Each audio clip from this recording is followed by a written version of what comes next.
दोस्तों, बढ़ती हुई टेक्नोलॉजी हमारे लिए किसी वरदान से कम नहीं है, लेकिन कभी कभी ये टेक्नोलॉजी हमारे लिए परेशानियों का सबब भी बन जाती है।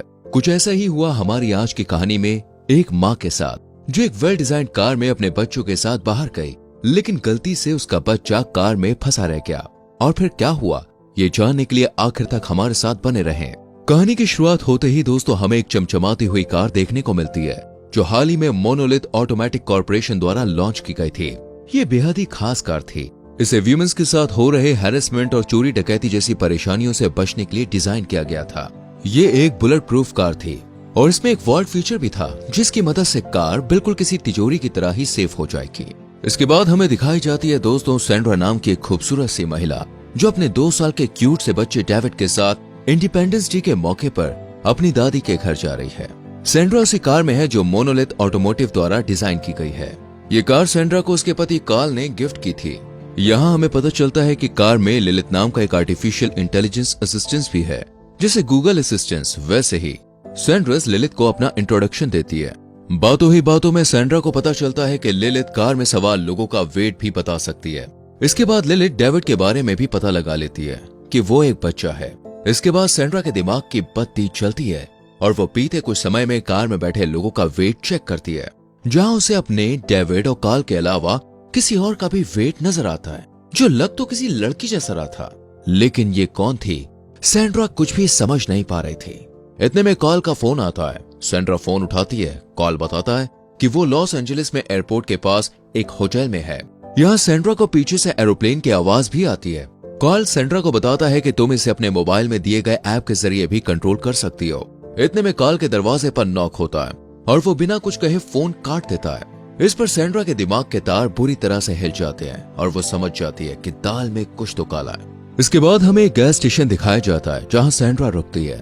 वो कुछ सामान लेती है। इसके बाद जब वो पेमेंट करने के लिए जाती है तो टीवी में देखती है कि एक सेफ यानी कि तिजोरी को खोलने के लिए उसे काफी ऊंचाई से नीचे फेंक दिया गया है। तभी सैंड्रा की नजर बाहर जाती है, जहां पर एक लड़का उसकी कार को एक्सप्लोर करने की कोशिश में होता है। लेकिन सैंड्रा कार का फुली सिक्योर फीचर ऑन कर देती है। इतने में वहां पर एक लड़का आता है और सैंड्रा से कहता है कि मैं आपका बहुत बड़ा फैन हूँ। असल में सैंड्रा एक सिंगर है, लेकिन दोस्तों डेविड के जन्म के बाद से ही उसने सिंगिंग छोड़ रखी है। अब वो बाहर जाने लगती है, लेकिन तभी वो देखती है कि डेविड वहां नहीं है। सैंड्रा घबरा जाती है और डेविड को ढूंढने लगती है। जब वो बाहर जाकर देखती है तो पाती है कि कुछ लड़कियां डेविड को अपनी कार में बैठाकर उसके साथ खेल रही हैं।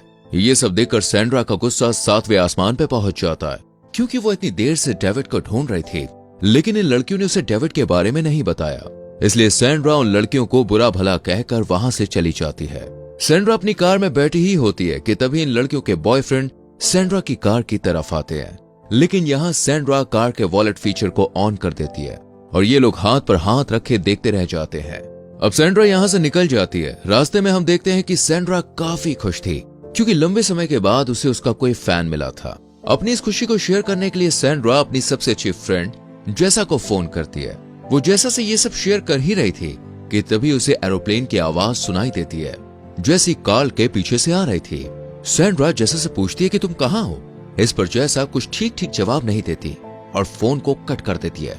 लेकिन अब सैंड्रा समझ चुकी थी कि उसका पति उसे चीट कर रहा है। सैंड्रा बहुत गुस्से में होती है, इसलिए वो अपनी दादी के घर पहुंचने के बावजूद वहां कार में लॉस एंजलिस का डेस्टिनेशन सेट करती है और अपनी दादी के घर के बाहर से ही निकल जाती है। इस दौरान सैंड्रा कार्ल को फोन कर रही थी, लेकिन कार्ल उसका फोन नहीं उठा रहा था।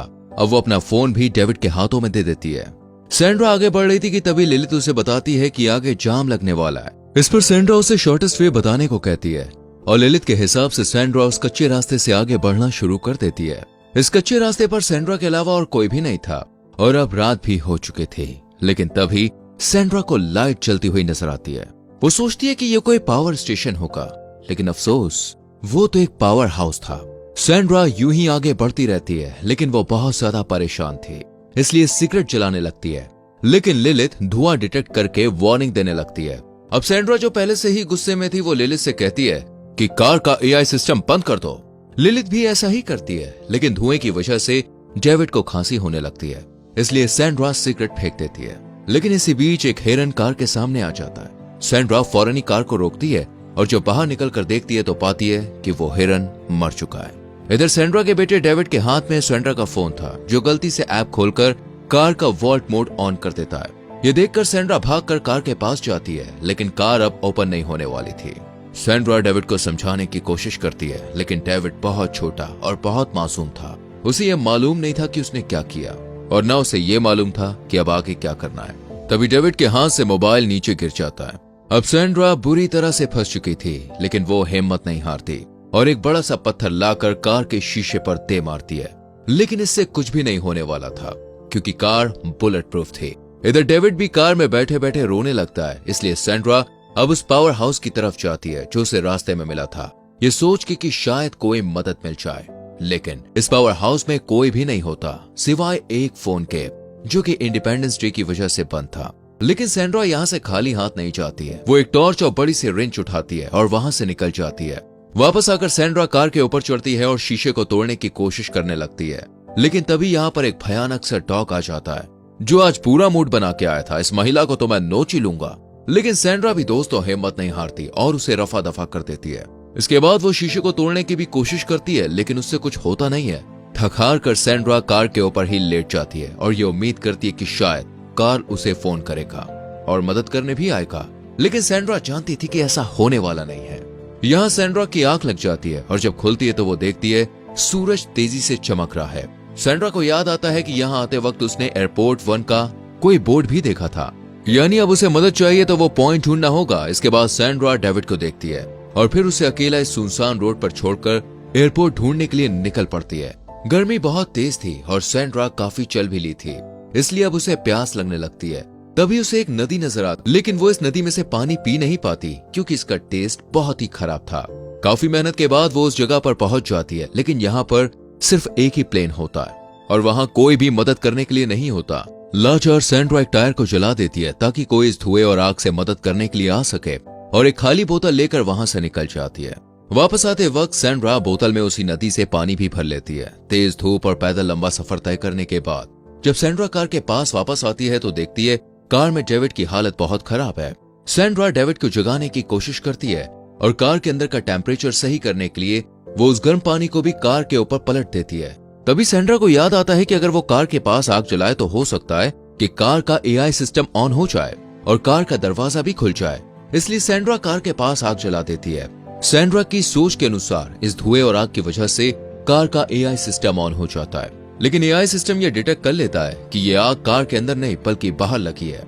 इसलिए कार का टेम्परेचर अब और बढ़ने लगा था, क्योंकि अंदर के वेंटिलेशन को बनाए रखने के लिए जो फैन चल रहा था अब वो बंद हो चुका था। सैंड्रा समझ जाती है कि अब डेविड के लिए ज्यादा खतरा है, इसलिए वो दोबारा से उस रिंच से कार के शीशे पर वार करती है। लेकिन हर बार की तरह इस बार भी कोई फायदा नहीं होता। इससे परेशान होकर सैंड्रा एक जगह बैठ जाती है और उसकी आंख लग जाती है। वापस जब वो उठती है तो देखती है कि डेविड की हालत अब और खराब हो चुकी थी। लेकिन सैंड्रा लाचार थी, उसे लग रहा था कि अब तो शायद डेविड मर चुका होगा। लेकिन तभी डेविड अपना हाथ हिलाता है, जिससे सैंड्रा की एनर्जी वापस आ जाती है। इतने में वहां वही जंगली कुत्ता वापस आता है और सैंड्रा पर हमला करने लगता है। सैंड्रा कुत्ते से बचने के लिए कार के नीचे चली जाती है, जिसके बाद वो कुत्ता हिरन की बॉडी को खाने लगता है, जिस वजह से कार पीछे की तरफ जाने लगती है। ये देखकर सैंड्रा घबरा जाती है और कार को पीछे जाने से रोकने लगती है। कार को रोकने के बाद सैंड्रा एक जगह बैठी होती है। तभी उसे वो टीवी याद आती है जो उसने उस पावर स्टेशन पर देखी थी और वो सोचती है कि अगर वो इस कार को नीचे फेंक देती है तो हो सकता है कि कार के दरवाजे खुल जाएं और कार में मौजूद सेफ्टी फीचर्स डेविड को बचा लेंगे। वैसे भी डेविड को सीट बेल्ट से अच्छे से बांधा गया है। इसके बाद सैंड्रा कार को खाई में फेंक देती है और तभी कार का एआई सिस्टम ऑन हो जाता है, जिसके बाद कार में मौजूद सभी फीचर्स इंसान को बचाने में लग जाते हैं, यानी कि अब डेविड सेफ था। इधर सैंड्रा भागते हुई खाई में नीचे जाती है और लकीली यहाँ कार के दरवाजे भी खुल जाते हैं, जिसके बाद सैंड्रा डेविड को बाहर निकाल लेती है। अब सैंड्रा को लगता है कि कार तो खराब हो चुकी होगी, लेकिन कार अब भी बिल्कुल सही थी। इसलिए सैंड्रा फौरन ही कार में बैठती है और वहां से निकल जाती है। कुछ देर बाद हमें हॉस्पिटल दिखाया जाता है जहां सैंड्रा और डेविड थे और दोनों बिल्कुल सेफ थे। ये देखकर सैंड्रा बहुत खुश होती है, लेकिन सैंड्रा और कार्ल के रिश्ते का क्या हुआ या कार्ल कहाँ है, ऐसा कुछ भी बताया नहीं जाता है। और इसी के साथ यहाँ पर यह कहानी खत्म हो जाती है। वैसे आपको क्या लगता है इसके आगे क्या हुआ होगा, कमेंट कीजिएगा। मूवी की एक्सप्लेनेशन अच्छी लगी हो तो दोस्तों वीडियो को लाइक और शेयर भी करना और आने वाली वीडियोस को देखने के लिए हमारे चैनल को सब्सक्राइब करके बेल आइकॉन प्रेस करें। मिलते हैं अगली वीडियो में। Bye bye.